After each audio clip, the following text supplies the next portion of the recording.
Hello again. So today's excerpt is from chapter 8 that is titled Seizures.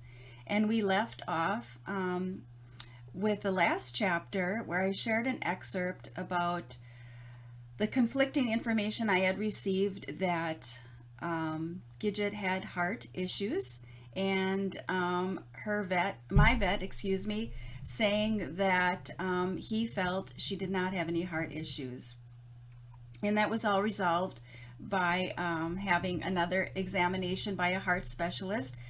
And fortunately, Gidget's heart was just fine, which was great news.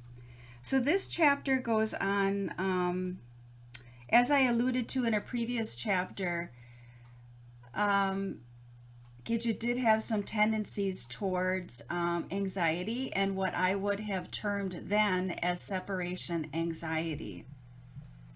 I've since changed my mind about that, and I do believe that a big part of that was my anxiety that she was picking up on.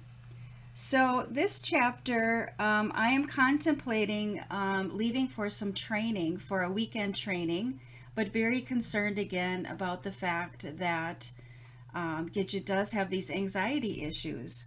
So I do go to the training, and this is the part I'm going to pick up with, is when I return. So 2 months after I had returned from my training, I took Gidget for a routine wellness exam. When during the visit, it was suggested I schedule a dental cleaning for her. I didn't object. I knew her heart was healthy, and besides, Dr. Benner took the extra precaution with the type of anesthesia he used. I made the appointment for 2 weeks later and left the office feeling like we were on the right track with regard to Gidget's health care. Little did I know our journey was going to take a frightening turn. The following Friday evening, I was lying on the couch reading a book. Gidget was nestled between my legs, and we were warm and snug under a blanket. I felt her moving, then realized it was more like a thrashing. I immediately sat up and threw the blanket off her. Her tiny body was convulsing in spasms. Initially, I thought she was having a bad dream, but her movements were erratic. I then noticed her eyes were rolled back in her head, and foam was coming out the side of her mouth. Though I'd never seen anything like this before, I knew in my gut what was happening. I called out to John, who was in the bedroom. John, Gidget's having a seizure." He ran into the living room. "What do we do?" "I don't really know," I said, surprised at how calm I sounded.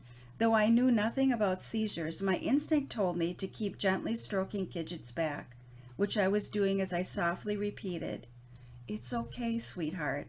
You're going to be okay."